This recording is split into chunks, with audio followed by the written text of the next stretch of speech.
2019 সালের 23 November emerging teams Asia কাপের ফাইনালে মুখোমুখি বাংলাদেশ এবং পাকিস্তান। খেলাটা হয়েছিল মিরপুরে। প্রথমে ব্যাট করে পাকিস্তান করেছিল 301 রান, জবাব দিতে গিয়ে বাংলাদেশ অল আউট হয় 224 রানে এবং বাংলাদেশ হেরেছিল 77 রানের ব্যবধানে।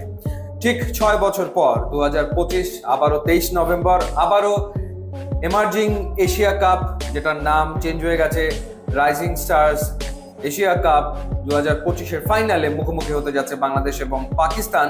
এবং খেলাটা হবে দোহাতে। ঠিক রাত 8:30টায় খেলাটা শুরু হবে। এবং এবার কি আকবর আলীর নেতৃত্বে বাংলাদেশ ট্রফি জিতবে কিনা? 2019-এ বাংলাদেশ দলকে নেতৃত্ব দিয়েছিলেন নাজমুল হোসেন শান্ত, সেই দলে ছিলেন সৌম্য সরকার, সেই দলে খেলেছেন আফিফ হোসেন ধ্রুবক, সেই দলে খেলেছেন হাসান মাহমুদ।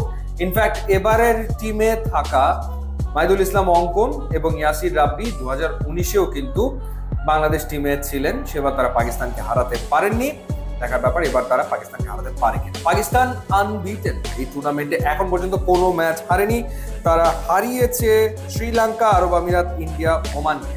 সেমিফাইনালে শ্রীলঙ্কার বিপক্ষে একটা ক্লোজ ম্যাচ তারা জিতে ফাইনালে এসছে।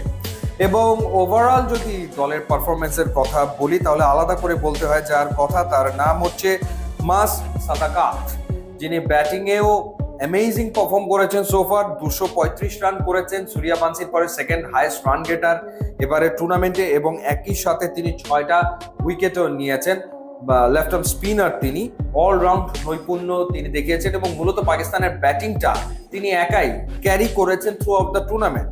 তিনি ওমানের বিপক্ষে 96 রানে অপরাজিত ছিলেন, এরপর ইন্ডিয়ার বিপক্ষে 79 রান করে অপরাজিত, আরব আমিরাতের বিপক্ষে 37 রান করে অপরাজিত। ফাইনালি তিনি আউট হয়েছেন সেমিফাইনালে শ্রীলঙ্কার বিপক্ষে 23 রান করে। মজার ব্যাপার, 235 রান তিনি করেছেন, আর পাকিস্তানের পক্ষে সেকেন্ড হাইয়েস্ট রান করেছেন গাজী ঘড়ি, যিনি করেছেন মাত্র 55 রান।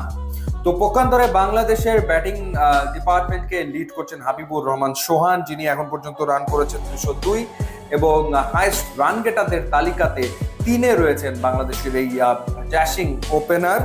এরপর দ্বিতীয় অবস্থানে রয়েছেন ক্যাপ্টেন আকবর, যার ব্যাট থেকে 75 রান এসছেন, এবং জিসান আলম শুরু তো ভালো করছেন, এখন পর্যন্ত টুর্নামেন্টে 73 রান করেছেন, বাট বড় ইনিংস খেলতে পারেননি।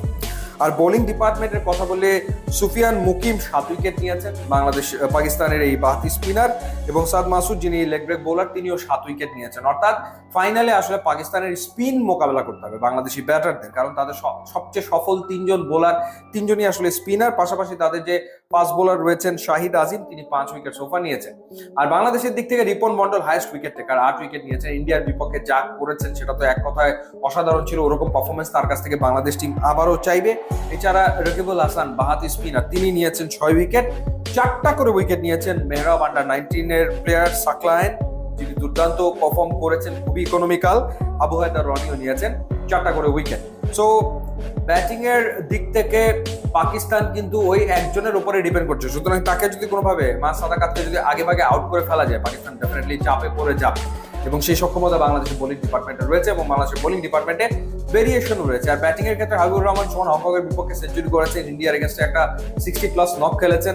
সো তার দিকে ডেফিনেটলি টিম তাকিয়ে থাকবে। বাট এই টিমে লিটারালি জিসান রয়েছেন, ভালো সুর এনে দিতে পারেন।